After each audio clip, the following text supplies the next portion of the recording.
Hey guys, welcome back to my channel. I'm Jessica Flynn and I am the owner and maker of Flynn Sisters Boutique.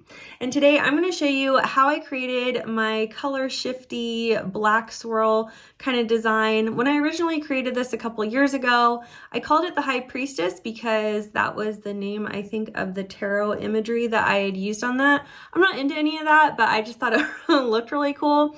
But anyway, I hope you guys enjoyed this tutorial. I have been meaning to make this tutorial for a very long time, so I'm very excited to get around to this. I hope you guys enjoy it. You know I'm going to have all the products that you see listed and linked down below in the description box. You may even find some discount codes for you there as well. So that's enough chit chat for me. Let's go ahead and get started.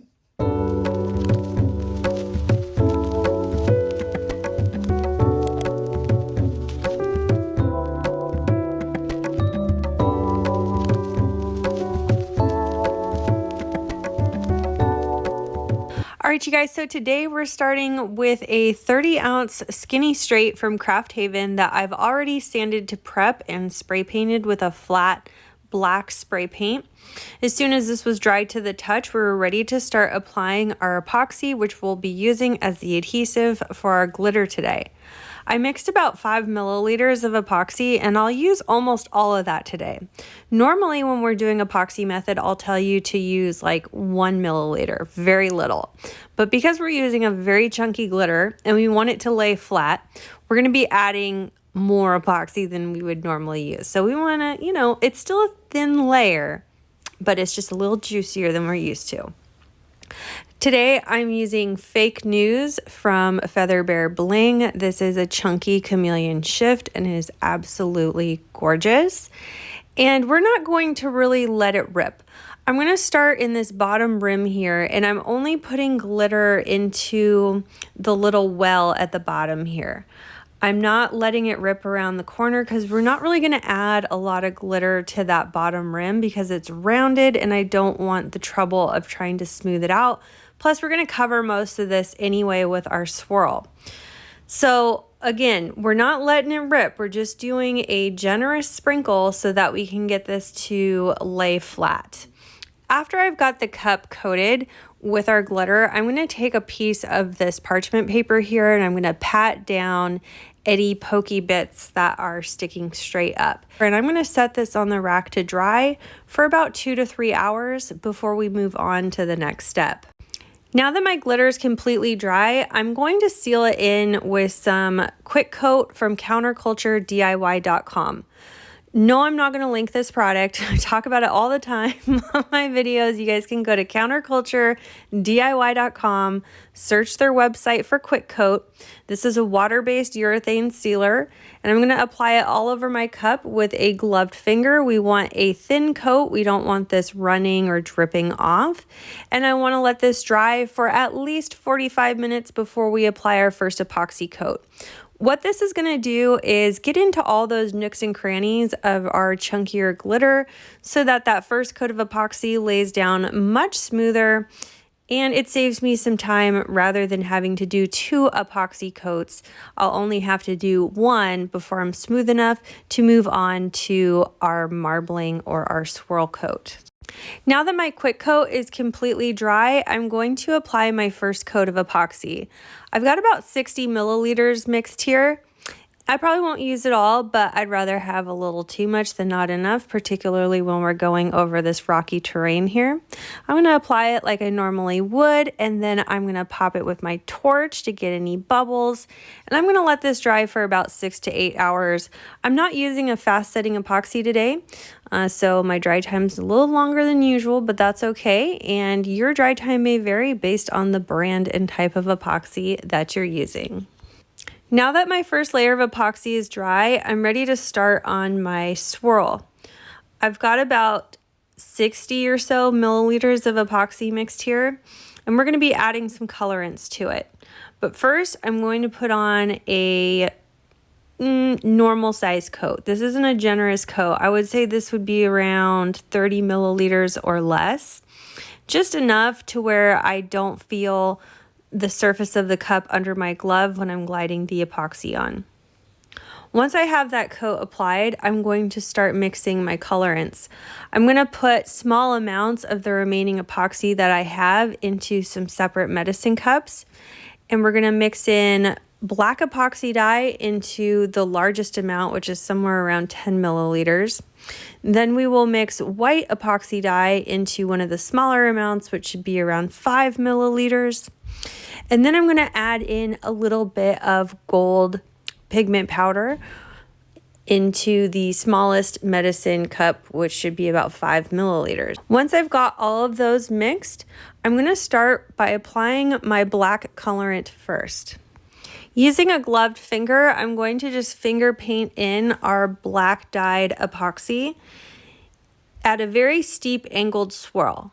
Okay, so I'm almost making stripes, okay? So we want a very steep angle here because we want to have a lot of black colored sections visible from all angles of the cup. So that's what I mean by we're really doing a steep angle on the swirl and letting kind of the cup turn as we're finger painting along, trying to make organic looking marks here. Remember that this black dyed epoxy a little bit goes a long way. So we don't want to be glooping and gobbing it on. I don't want to be pouring this directly onto the cup.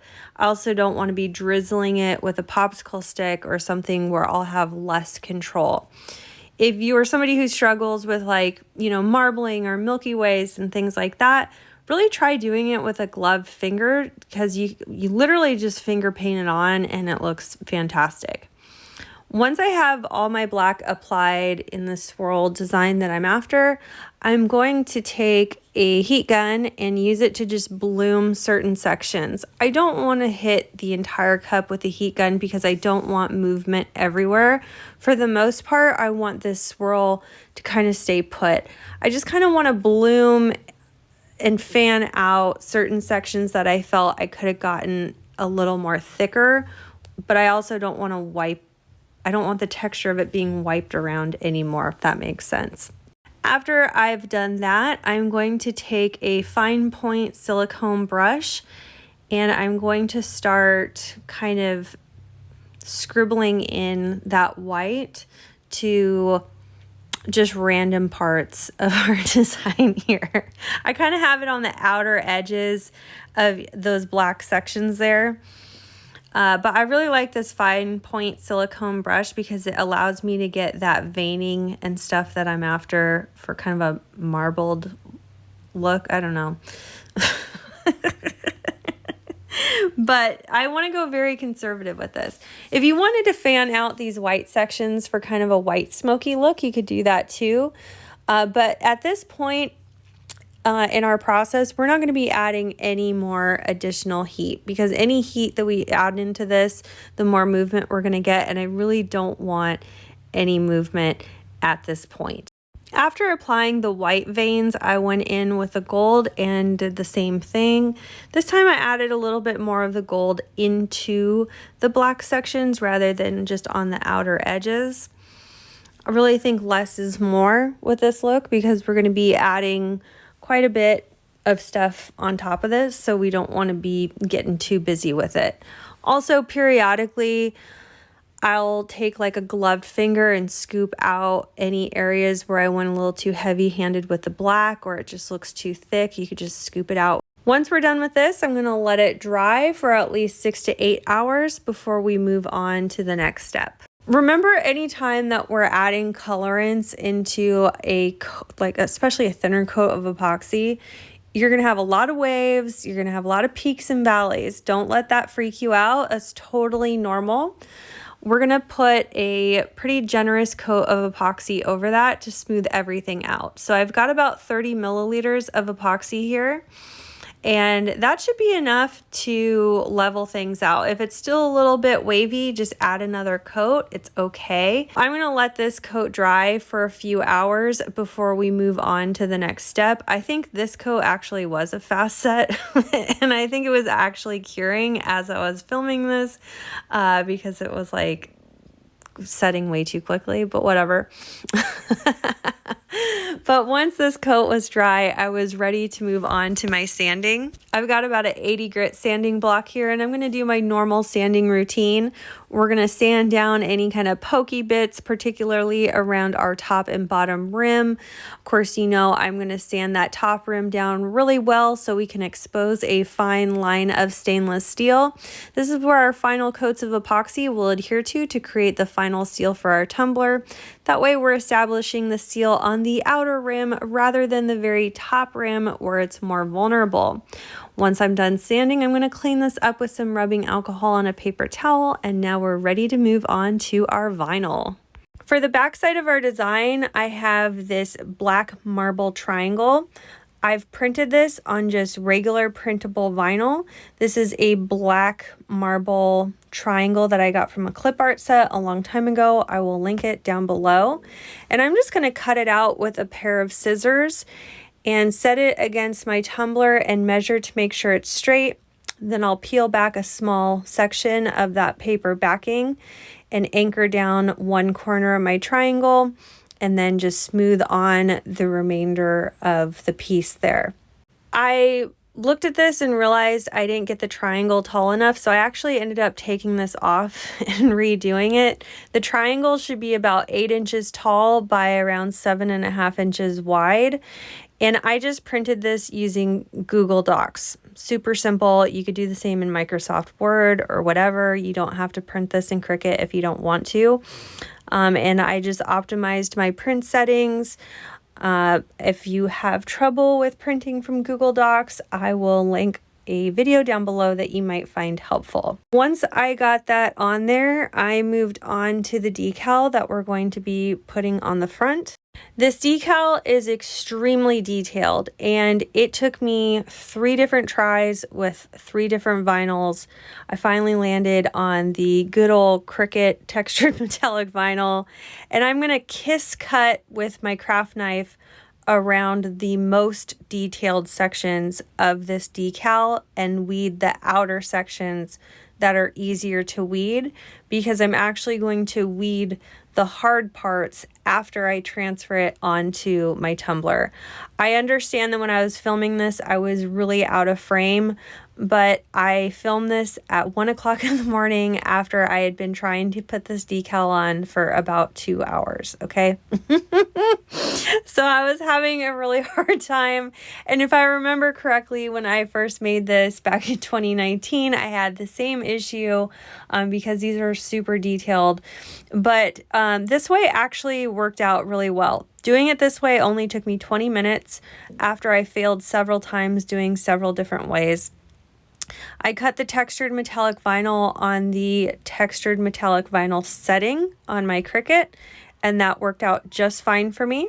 After I get those outer sides weeded and I cut off all the excess paper backing, I'm going to put on our transfer tape, and then I will flip our decal over face down, and I'm going to peel back the paper backing of my vinyl and then press it back down. This is going to help lift the vinyl off that paper backing so we can transfer it with no drama, because let me tell you, when you're trying to transfer a design like this, you have to take all precautions to make sure that this goes smoothly.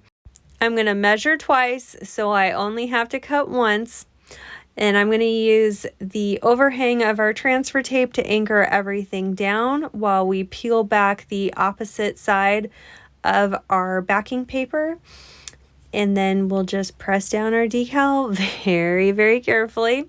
And then we'll just proceed to weed our decal right there on the tumbler.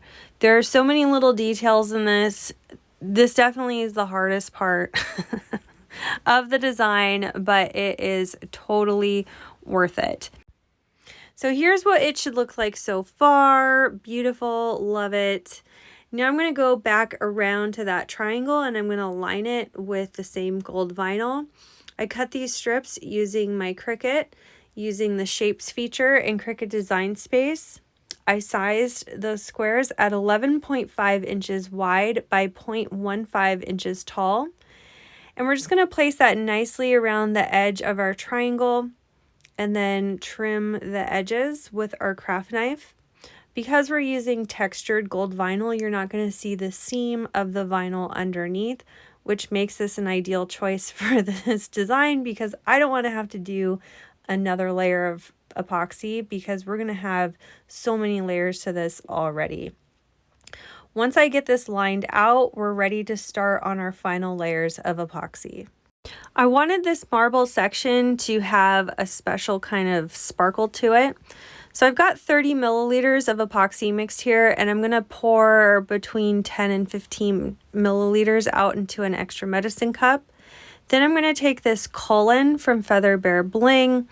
This is an absolute necessity if you're a tumbler maker. I absolutely love this stuff. It's like a nano fine holographic silver sparkle magical flake. Love it.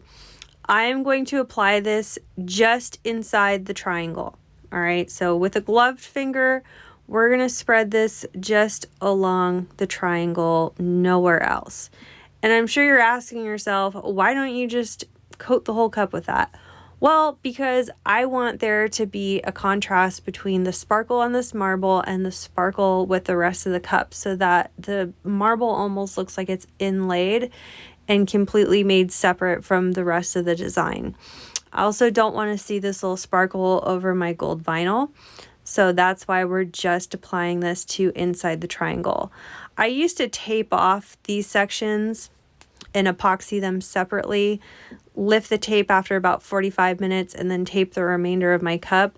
But this is a thicker epoxy, so you don't really need to do that. We can do this kind of all in one shot. Just kind of be careful not to let it drip down. It shouldn't. It'll stay right within the boundary lines of that vinyl, which is really nice.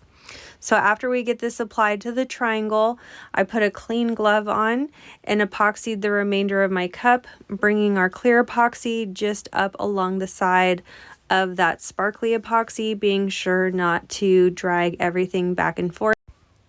Once that was applied, I just hit it with my torch to pop any bubbles, and I let this dry overnight because I was sick and tired of looking at it. That was a lot of work we put in. All right. So after this coat was dry, I went in right over it with another coat.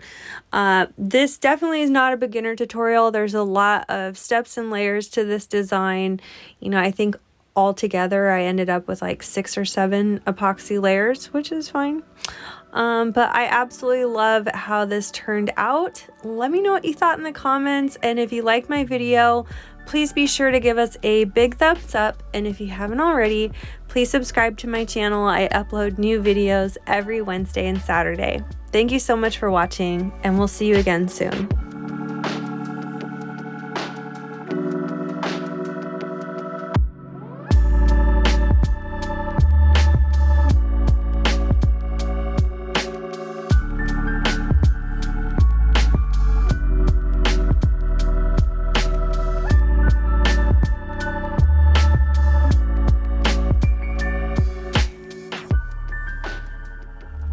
And a big thank you to all of our Flynn Sisters exclusive members. Thank you for your pledge. Your support means the world to our channel. If you love this video, you could check out our last video here. Also be sure to find us on Instagram, Facebook, Pinterest, and of course subscribe for all our new videos that come out every Wednesday and Saturday. Thanks so much for watching. See you soon.